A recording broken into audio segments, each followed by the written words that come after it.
much pressure were you feeling, not only before the fight, but during the fight too? Because he did pretty well on the scorecards up until you.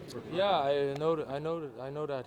I didn't feel pressure though. Actually, coming to this fight, I had less pressure than the first time because I love my life. I enjoy this. I don't want to let pressure ruin it for me. I was gonna find my timing. You know how it is when fighters, when you train with somebody in the gym, you know their styles and timing. But in the cage, when you meet a guy the first time, you gotta find his timing and his what he does. And the first round, he was so strong because he's a grappler. They go very aggressive to take you down, and I could feel that. So I was like, okay, let me see what you got. He got me with a couple of good elbows.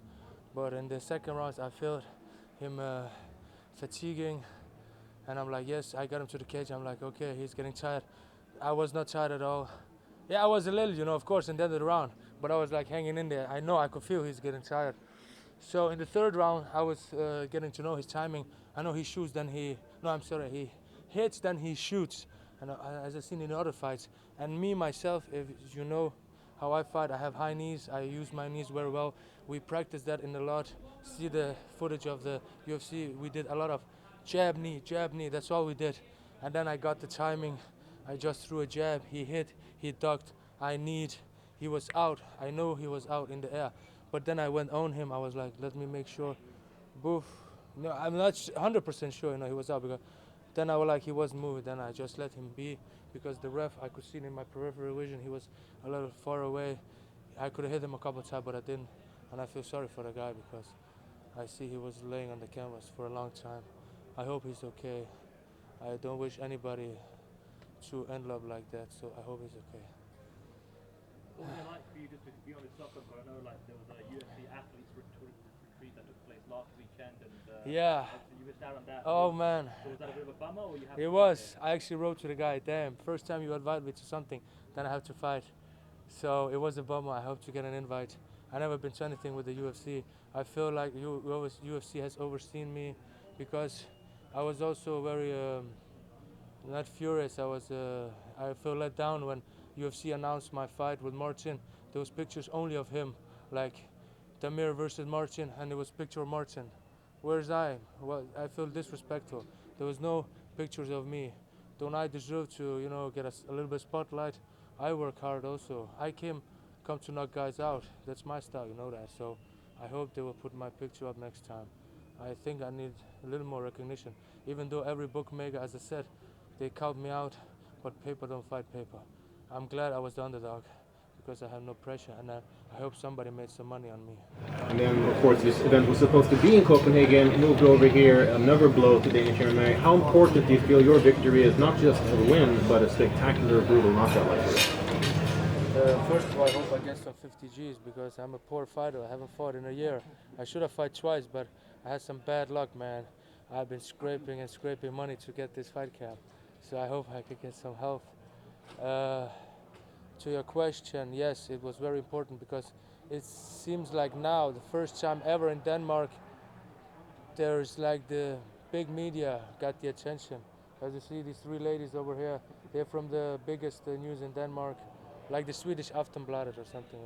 So first time ever, I feel like somebody's giving to somebody so much attention in MMA in Denmark, and they try to make it a real sport and not as people still see it as a primitive sport in Denmark, because many people still don't know what it's about. They just think we're some kind of brutes, and I'm here to prove them wrong, that we're good guys just trying to compete, who love the sport and the MMA lifestyle, so I'm very grateful that they are following me. And as you can see, we have good fighters in Denmark. People don't know that. And I also represent Bosnia. Yes, that's also my country.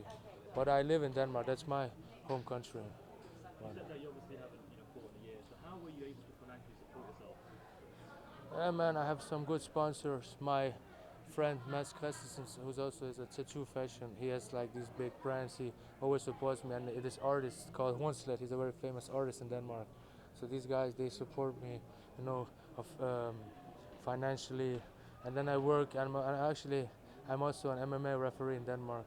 So yeah, I also help develop the sport in Denmark. Actually next week I'm gonna be reffing this tournament, so I'm very excited for that. And I work here and there a little bit. I don't know how much I can say. How far do you think you can go in the UFC? I believe I can be a really good household name. I don't want to say this, oh, I want the belt now. Forget the belt. I'm not here for the belt. I'm here to be a good fighter, so people recognize me, see, hey, this guy's fighting. I want to tune in to see him fight. That's what matters to me. I love the sport. I'm here for the honor and glory, not the belt. The belt is just I don't know, it gives you status and spotlight, but it's okay with me. I don't need all that spotlight. I love my life as it is now. I just need some more money so I can live off the sport 100%. Then I'll be a happy man. Then I will fight my heart out in the cage. So, yeah. You recently switched gym to Arte Suave in Denmark. Has this meant any change to your game, or? Definitely, man. Arte Suave is the place to be in Denmark if you want to. As I said, we got 70 black belts. We got Coach Kupti. We got Joachim Christensen. We got these new up-and-comers talents you will definitely see in UFC. There's this guy, Mads Burnell. He definitely deserves a spot in the UFC. He's a featherweight. Man, you see, this guy's a black belt, and I didn't feel threatened at all, and I was prepared for every aspect. They prepared me so well, you know.